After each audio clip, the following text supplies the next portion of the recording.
What's up, guys? Mason the Brock Henderson here, and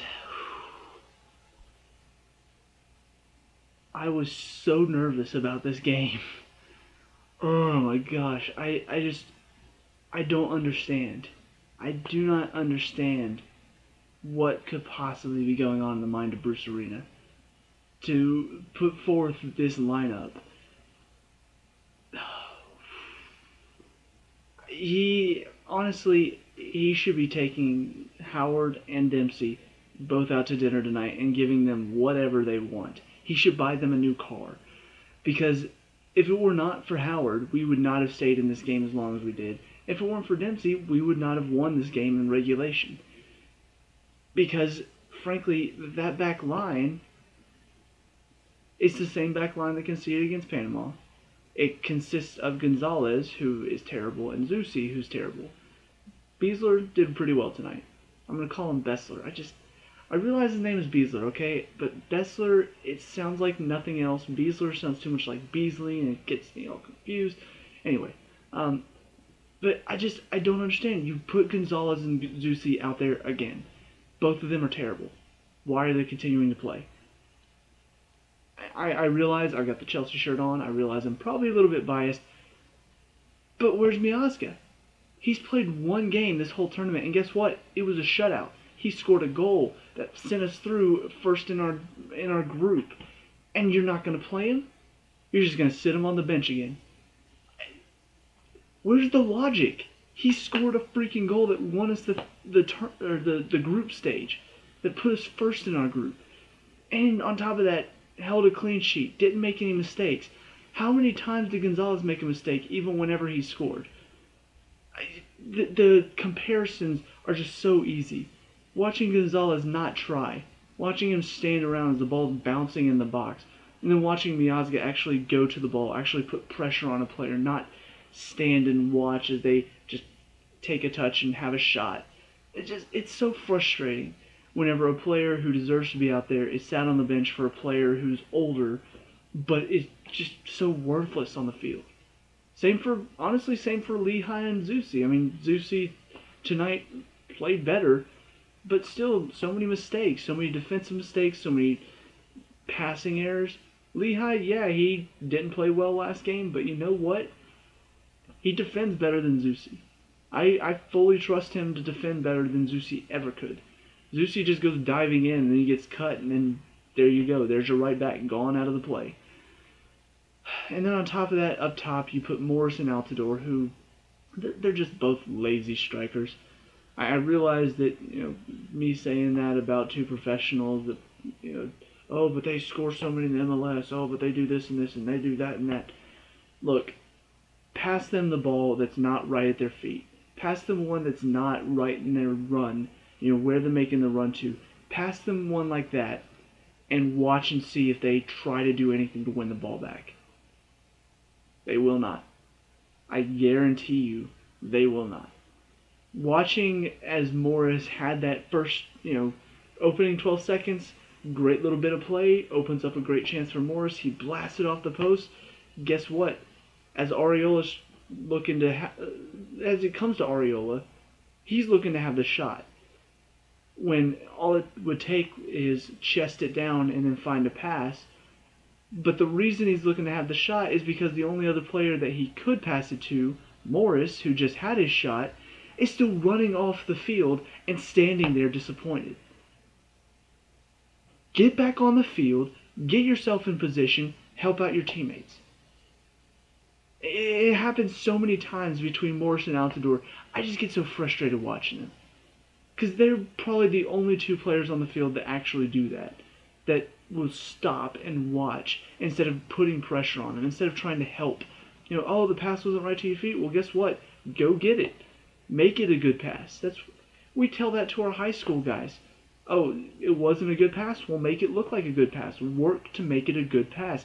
That should be, if you just stand there, it's on you too. Yeah, the guy didn't give you a good pass, but guess what? You didn't do anything to help him out anyway. So, you see the problem.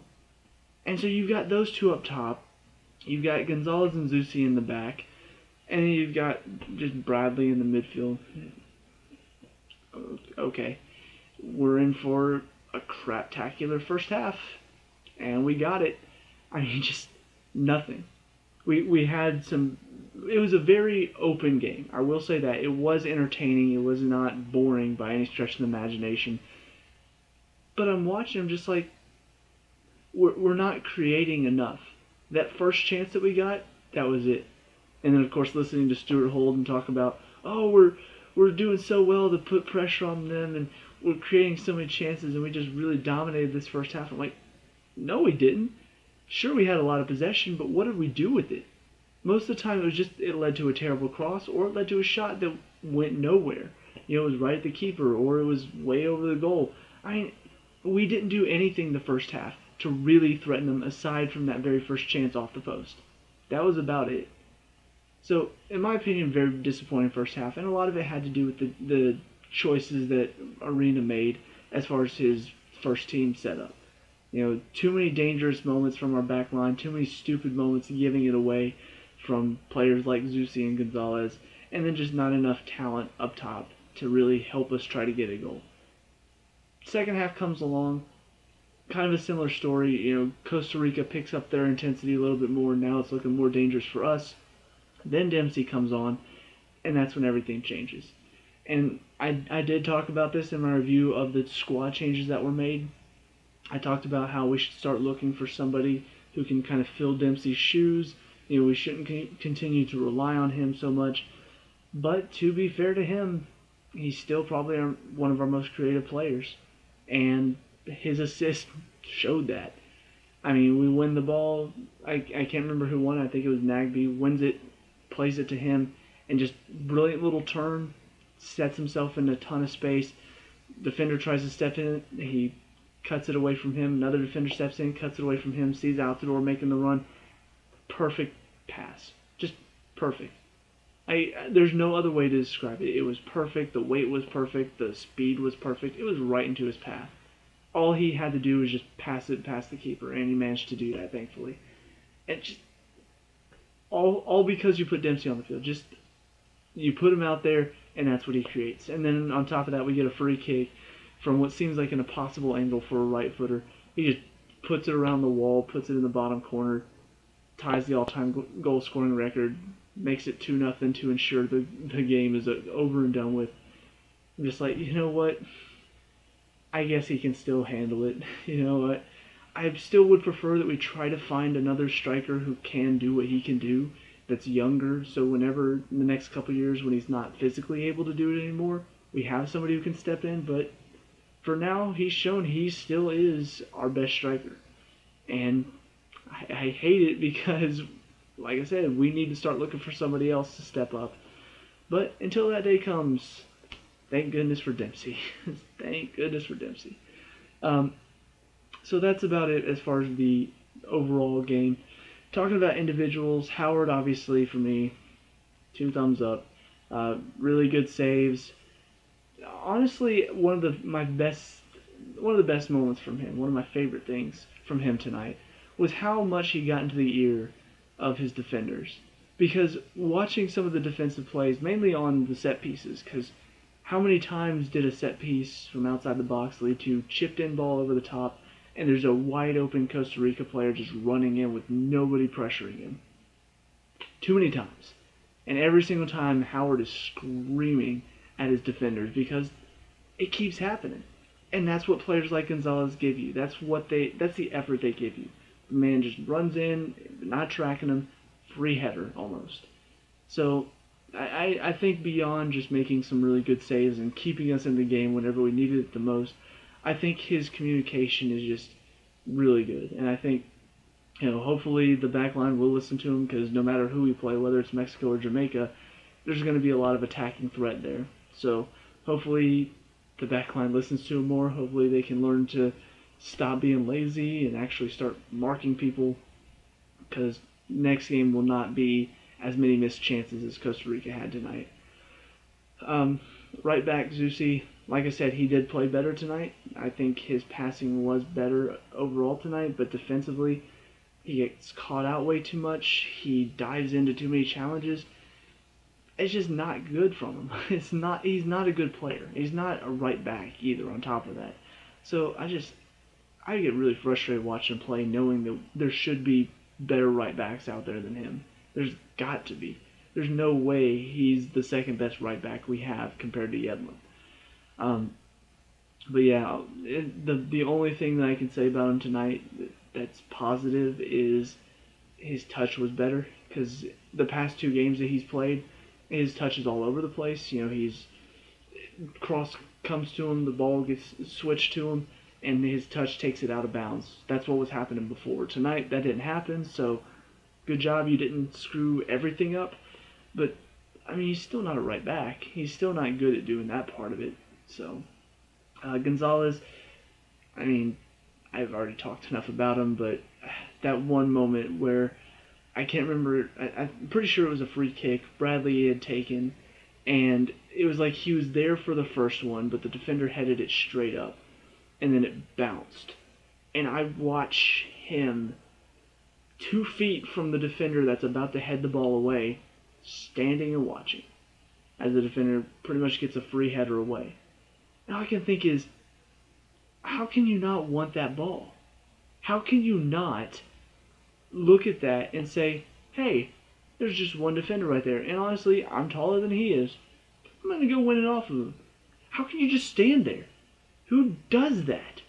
And he's done it every single game I've watched him play. He stands in the worst situations, whether it's a shot's about to happen and he's just kind of casually walking, whether it's Howard's just made a parry into the middle of the box and he's just standing waiting for Howard to get back up and come pick it up as another player runs in from behind to try to poke it in.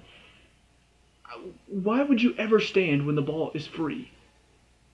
Who does that at the international level? Nobody but you. So I don't know why nobody sees this. I don't know why Bruce Arena doesn't see this. I don't know why the commentators Holden and Donovan keep talking about how he's one of our leaders. Just because he's older does not make him a leader. A leader is somebody who either leads by example or leads by organization. Talking to everybody, communicating with everybody. You do neither. You don't really talk, and you definitely do not lead by example. Because if everybody followed your example, we'd have 11 cones on the field versus another team. So I get so frustrated with him. And on top of all of that, his passing tonight was terrible. He kept trying that long ball over the top. It was either going out of bounds or it was right to one of their defenders. It hardly ever came off. So really, really frustrated with him tonight. I realize not everybody is. I realize a lot of them still praise him for some reason, but God, I just can't stand watching him play. Bessler on the other side, though, did well. He was probably the best defender we had tonight. Just one of them had to work. One of them had to step up and do something about this, or else they would just have chance after chance. Bessler was the one that stepped up. A lot of good challenges, a lot of good moments where he stepped into a dangerous situation and kind of shut it down. Easily the best game he's had all tournament, because he has kind of looked shaky in the past couple games I saw him. But tonight definitely looked a lot better from him. So, and on top of that, his passing was pretty good too. Made a couple good passes that set up some good attacks for us. So, I don't know, just all around good performance from him. Villafania, not much bad, but not much good from him either. I didn't see any big mistakes, anything that I'm just like, oh, why is he out there? Why is he doing this? But then again, creatively, he's just not good enough. Too many moments where his cross is just terrible to nobody, or it's a floater that nobody's going to ever get to, or it's just too far to the other side of the box. So, I don't know, just defensively he does okay. He works pretty hard, he's pretty good at shutting players down, but on the ball, he's just not good enough on the ball. He needs to improve that side of his game, especially if he's going to be a fullback that's going to get up and down the line as much as he does. Into the midfield, Bradley and Acosta. Acosta looked pretty good tonight. I thought he played some good balls. He had some really good passes. Defensively, he worked hard to win the ball back. But there were still some shaky moments from him. And I do think a lot of that has to do with the fact that he is a younger player. He's still kind of growing into this international stage. He's still growing in confidence as well.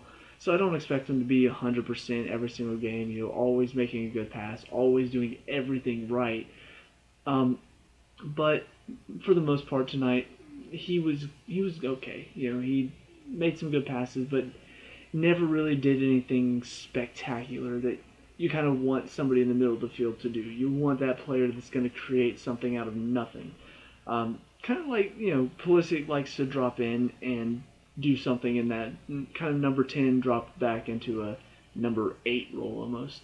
Um, but he just doesn't really provide much for you. His passing isn't something that's going to change the game. Pretty much what I'm trying to say. Bradley, not bad from him, which is actually a compliment coming from me.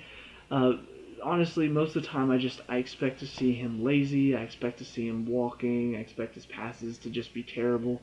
Passes still weren't good, but better.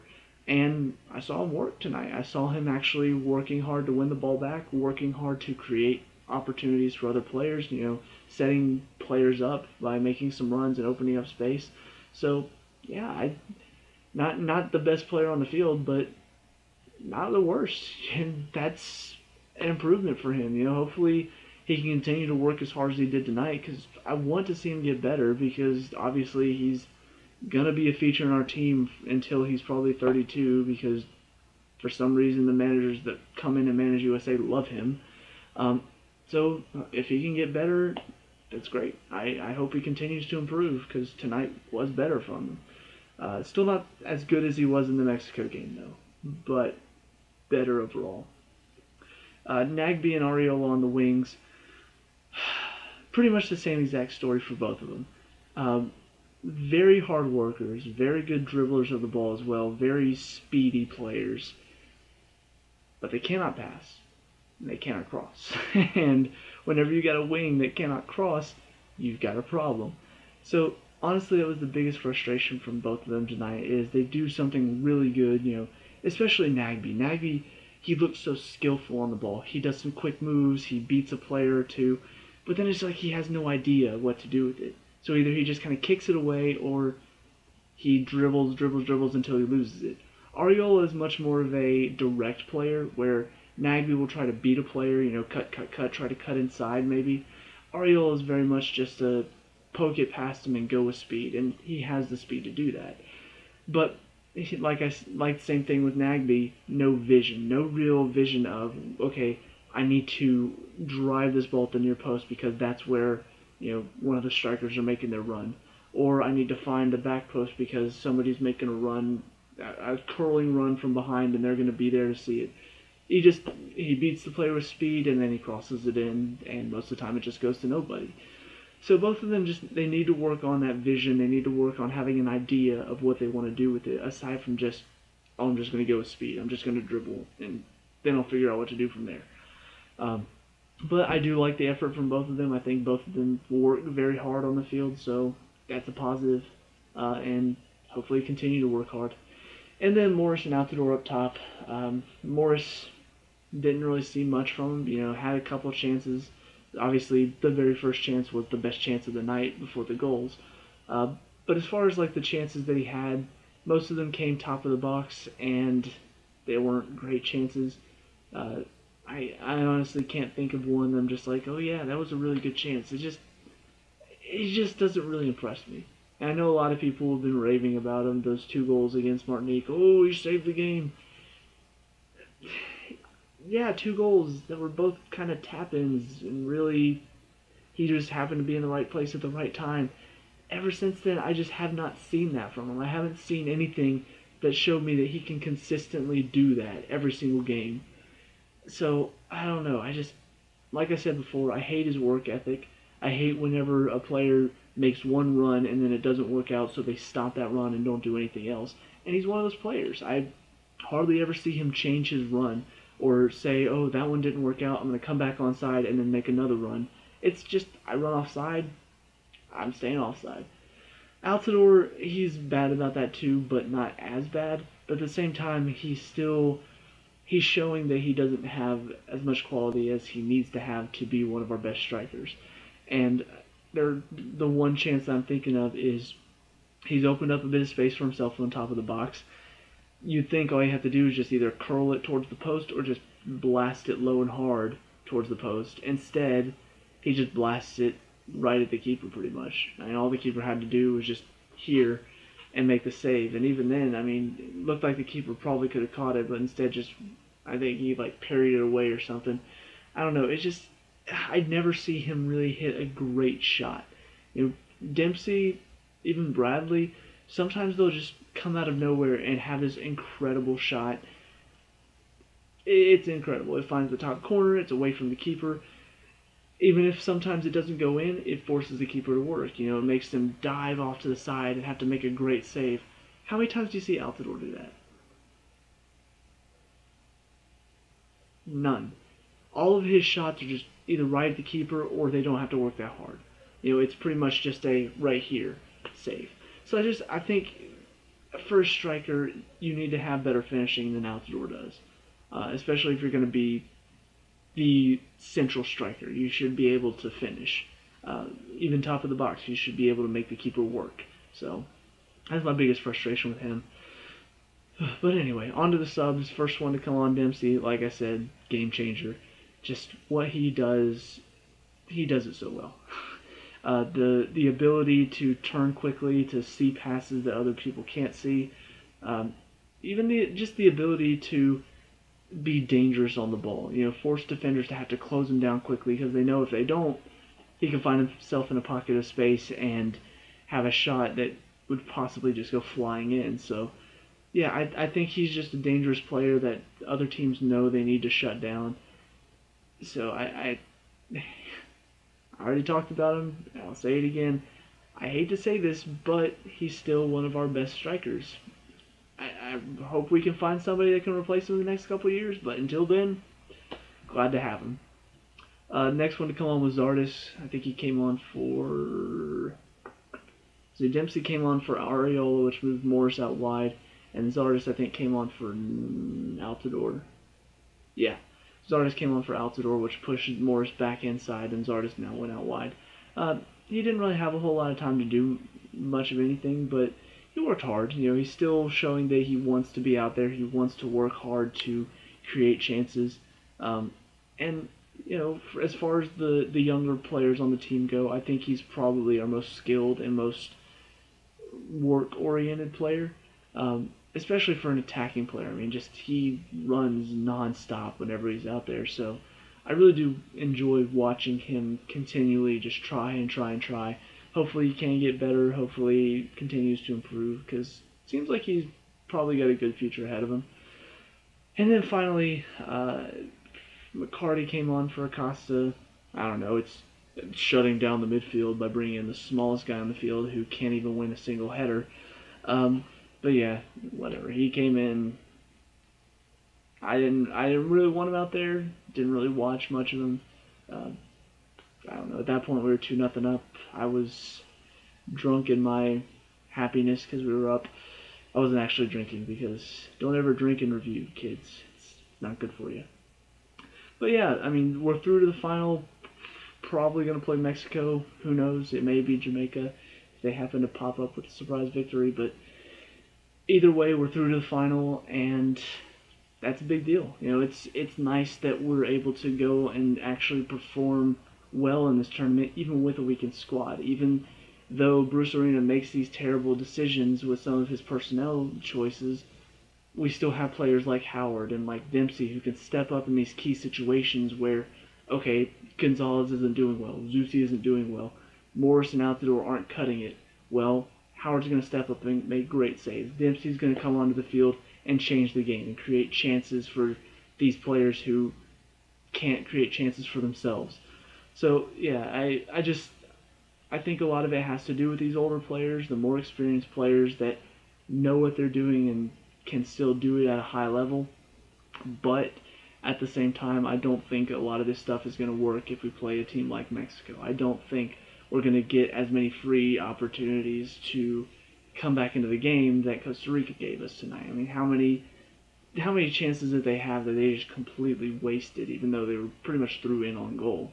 So I don't expect us to give the other team as many chances as we did tonight and win the game.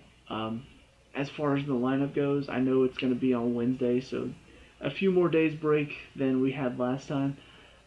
But I don't know. I'd hate to see the exact same lineup, but I'd also hate to see the exact same defense that we saw against um, El Salvador, because they were awful too. Put on Miazga. Give him a chance. See what he can do. Even if it's Gonzalez and Miazga, which I don't understand why you do that, because Bessler had a great game tonight. But I don't know. I hate whenever a coach is so focused on certain players, so convinced that certain players are the best option when they're clearly not. It knocks other players that deserve more time onto the bench and knocks them out of the running for first team spot. I hate whenever that happens to any player. And so for it to happen to a Chelsea boy, it just makes me even more angry. But yeah, as far as the lineup goes, I expect to probably see a similar lineup that we saw tonight. Uh, if there are going to be any changes, Dempsey may start the game this time. Zardes may start over one of the two that played the wings tonight, and I don't know, maybe Lehigh will start over Zusi, but I really don't expect any changes at all. I expect to see the same exact lineup as we saw tonight. So I guess we'll see. Um, Hopefully it is going to be Jamaica though, just because I feel like something about Mexico, we always kind of choke whenever we face Mexico. Uh, Jamaica is a very physical and aggressive team though, and it looks like they have a really good team this year. So I don't know. It's going to be interesting to see what's going to happen, to see which team we face and how we handle it. But I'm looking forward to it. I'm actually a bit more excited than I thought I'd be. I thought I was going to be dreading, especially after this game, I thought I'd be dreading going into the next match. But hey, it looks like we can all be surprised at some time. But anyway, let me know what you guys think down in the comment section below. What were your thoughts on this game? Who's your man of the match? Let me know. We can talk about and discuss all that good stuff. Leave a like and subscribe for future Gold Cup reviews, and I'll see you guys at the last game. Peace out.